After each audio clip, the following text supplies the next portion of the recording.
Hey, it's Tom, and I'm back, and I'm going to look at these two Mlite-880 radios. They were identical until I upgraded the firmware on this one from Guzizu. Guzizu sent me the instructions for how to do that. When I asked Radio Oddity how to do it, they said, we want you to stay with 1.4. It's the most stable, which I can understand. So I'm going to leave this one alone. That will be my reference, and this will be my experimental one. Okay, let's talk about the changes, the firmware changes. As I said, both of them started at 1.4. There were several iterations before that, but that's the baseline. And 1.4 added the band for listening to NOAA radio. It just added the band. It wasn't selectable. It was just available. There were some issues despite these features that were widely reported of crashes, signal disappearance, and UI freezes. And there were unannounced hardware changes involving revised bootloader. So this one, when Guzizu sent me the link to the bootloader, I think I'm loaded. It was a revised one, and I didn't have any problems. Now, 1.5 and 1.50 it's called, released in May of 2026, not long ago. And it resolved a backlight issue where some displays, not all, were stuck at full brightness. I haven't noticed that on this one, which is at 1.4. It also had added a frequency off. Wow, I think it's the medicine has kicked in for my pain. Offset for CW operation, allowing for true zero beat tuning for CW mode. Then came along version 1.51. This was a universal firmware design for all circuit versions.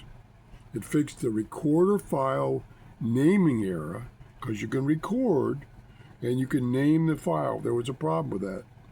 And further refined the brightness control, give you more control over the brightness, which is really nice, because if you're at full brightness, it's really bright. It's too bright.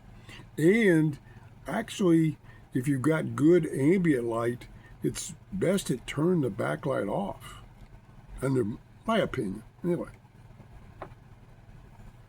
Okay, however, users reported a reverse tuning bug where the frequency decreased when turning the knob clockwise on high VHF frequencies. Kind of a weird one. That's the thing, I think that Radio Oddity is saying that some of these firmware changes that fix things broke other things. So that's why they're wanting to stick with 1.4. 1.52 successfully fixed the reverse tuning bug. So there was a case where 1.51 reversed the tuning knob, and so they had to do a 1.52 to put it back the way it normally should be. So that was that. Then we jumped up to version 1.55, which focused on preset management and band expansion. It added a dedicated NOAA entry on the band page, where it had one of the bands you could select directly was the NOAA page. So that was nice. And it says, and I'm not sure what it means, it says enabled a pirate band tab.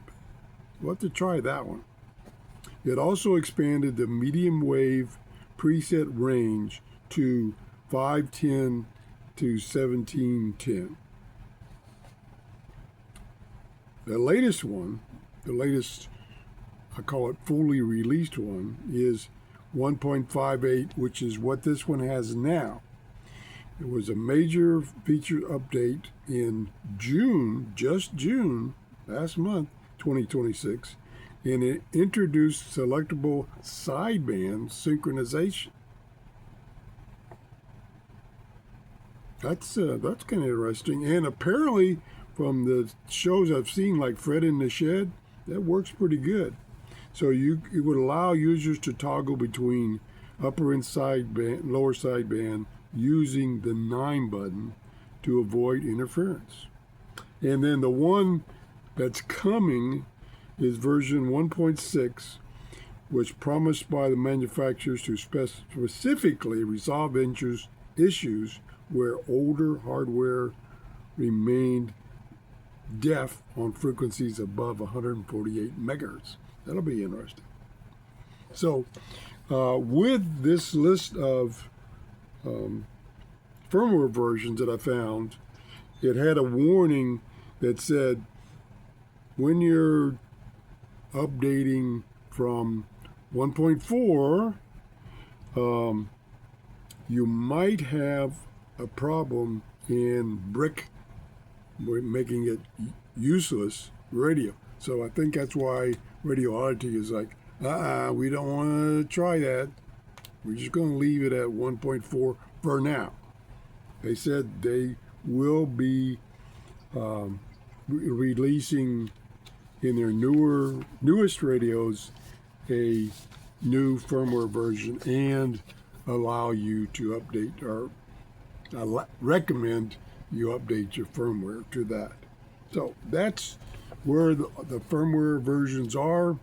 I will be going through the radio itself next in the next videos. I'm going to do several videos on it because this radio has so many features.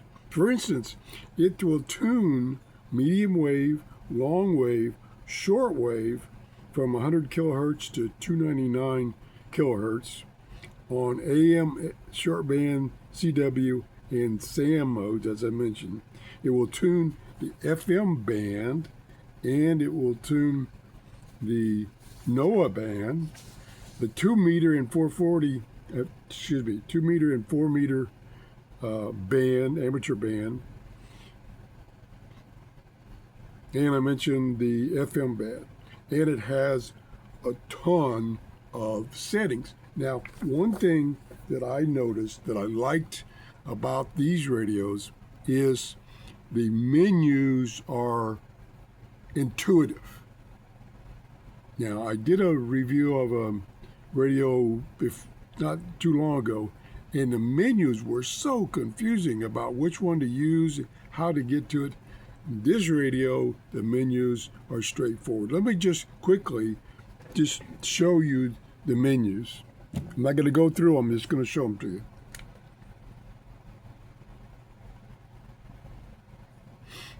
Okay, I'm booting up. All right, let me turn the volume down. Up, wrong button. Okay, there's what the screen looks like. And real life, it looks fine. But on my camera, it's too bright. So that's where, when I start using the radio and showing it to you, I'm going to turn the brightness, the backlight either off or low. And you can see we're in, well, maybe you can't see, let me see, there we go. We're in the NOAA band, specific NOAA band. There the backlight went off. And now it's dim for me, but it's bright for the camera. So each of the buttons have a function besides just a number. See, like number 2 is mode, Number 2 is radio set, things you can set on the radio. Let me just try that one real quick. And of course the brightness comes back up. So there's all the features. There are 1 of 3 pages. And you use the, as it says, use the A and B button to scroll through the 3 pages. So I'm just going to hit B. There's, oh, I must have went backwards. There's the 3rd page and the 2nd page. And everything's called out what it is. And you just push a number. So like if I wanted to change, I'm sorry, I'm jiggling so much and I hit the wrong button. Okay, let me get my stand. Where'd it go? Oh, I lost my stand. What did I do? Oh, there it is. Stand by. Gotta get organized here. Okay, there we go. Now, let's get down. And you can also tell it to turn the backlight off all the time. So let's go back to radio set. Push 3. Okay, there's all the options. So if you wanted to change the wide FM tuning mode from standard, manual, instead of scanning, and that means when you turn the knob in scanning mode, it will scan or search for the next strongest signal. If you wanted to change that, you would just hit number 1, and then you would change it to manual or scanning. Whoops, nope, that's not right. See, I'm still learning. I'm just now learning. Okay, let's go back. Okay, number 1. Oh, you just push the button. Okay. God, why didn't I remember that? Okay, so FM tuning mode, I push the same button, number 1, again, and it changes it. Very easy to use, and you just use the tuning wheel to scroll down to the next item. I say, okay, let me go back to radio settings. Yep, I'm sorry. See, I was bragging how easy it to use, and I'm fumbling around like an idiot. There we go. Now we're back. Okay, so that's the menus. I'll be showing those in more detail in the upcoming shows, and hopefully I will have learned how to use it a little better. My memory right now is pretty well shot. I'm taking strong pain medicine, and it does affect my memory and my brain. At least that's my excuse. Anyway, so that's it. This is going to be fun, especially if I'm still taking my medicine. If you enjoyed the show, please give me a thumbs up, at least to give you a little humor in your life today. If you haven't subscribed, I wish you would.